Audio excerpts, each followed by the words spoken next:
I'm often criticized when I say the majority of real estate agents aren't entrepreneurs, but it's just a fact. They're different. The entrepreneur, his spirit, the ideas he has, they will always trump brawn. No one is denying it. You can make money as a salesman. No one is disputing that. Cold calling, door knocking, geographic farming, networking, meeting people, getting your name out there, all of those things told to you by the Guru Party, you can make money doing them. But to inspire people, to move people, to be seen as something more than just a real estate agent, something more is required of you. This, the ability to craft a message, it's critical. And no, I don't mean the pitch. The salesman, he always reverts to the pitch. A better listing presentation, a more effective way to handle objections, a better script, a new closing technique. But the entrepreneur, he's different. His focus is always on the message because it's the message that allows you to scale. One person hears it, loves it, he tells another. And this cycle then repeats. Before you know it, it's gone viral. Everyone is talking about you, your message. One of my great fascinations in life has been, how are movements created? How are they born? How are they propagated? How do they take root and gain strength? How the media and volunteers and other business owners, literally an army of voices, how you can get them all to promote you, your message, to fight for your cause. Now, I doubt you share my same curiosity, but maybe I'm wrong. Maybe you've wondered this too. How is it possible? The secret I've discovered lies with Ronald Reagan. This was a man who was called the great communicator. The words out of his mouth inspired. He gave people hope and vision. He created support for his ideas. No matter how big the obstacle, after he spoke, it sounded small. It was manageable. It could be done. But this gift, it didn't happen overnight. He wasn't born with it. It took research, practice, years of it, decades of diligence, persistence as a student. When you study Ronald Reagan, you discover his secret, that every life experience is a story, and you learn it must be documented. And if this sounds hard and time-consuming, it is. But in a book I bought the other day, it revealed just how Reagan did it, where all of his best material came from, his most influential speeches, his addresses, press conferences, everything, where it all originated from. It was fascinating. A view inside the mind of one of the greatest communicators we've ever known. And like me, maybe you've wondered, how the hell do people do that? How can someone be so magnetic? How do they suck you in? How do they connect with you? Maybe you've seen a documentary and it touched you, a transformational story. Or maybe it made you think differently. Or maybe you've seen somebody speak from a stage or in a video and it seems impossible. How can anybody be that good? If this is something you've ever thought, you're not alone. For years I thought the same thing, but I studied those people.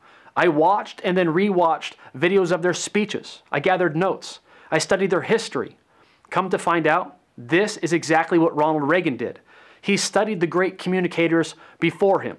George Washington, Thomas Jefferson, Churchill, Thomas Paine, Samuel Adams, and no, not the beer, but the founding father, one of the framers of our Constitution, and other brilliant men too.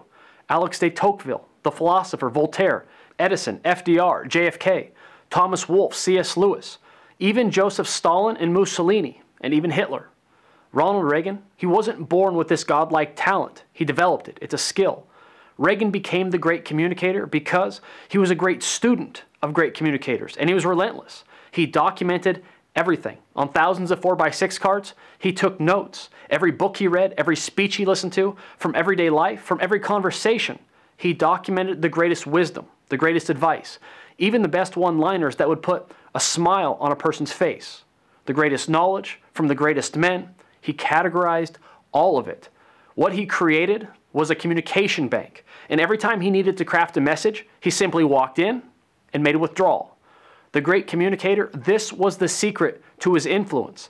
Thousands of 4x6 cards arranged into topics and put into stacks, and they were labeled.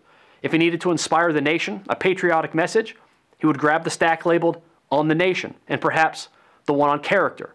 For every instance, regardless of the type of message he needed to create, from research, from being a student, at his disposal, he had collected the perfect material. This is why I say the majority of real estate agents are not entrepreneurs. They're salespeople, because the salesperson would never go to this extent to become a great communicator. Money, sales, their next commission check, that's all they care about, fast and easy. Immediate gratification is what drives these people. They have no higher purpose or great vision. But the entrepreneur, he's different. Purpose and vision are amongst the only things that drive him. He stands for something. This is how he becomes great, by following his convictions. Will Smith said it best. Greatness is not this mythical or mystical thing. Greatness is something that can be touched by everyone, and it's very simple. This is what I believe, and I'm willing to die for it.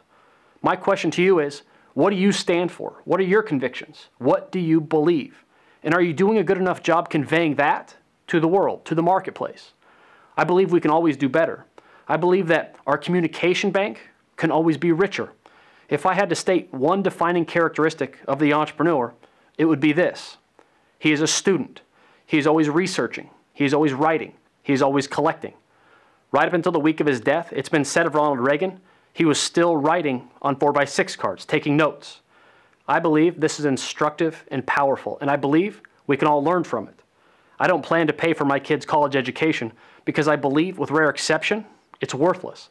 But I will give them something more valuable. Each will get a copy of my communication bank, and from that, they can be as rich as they wish, in whatever terms that means to them, by their own definition. I hope you will continue to build yours too, and put it to use, and continually add to it. The salesperson, I already know he won't, but the entrepreneur, he will. Take care.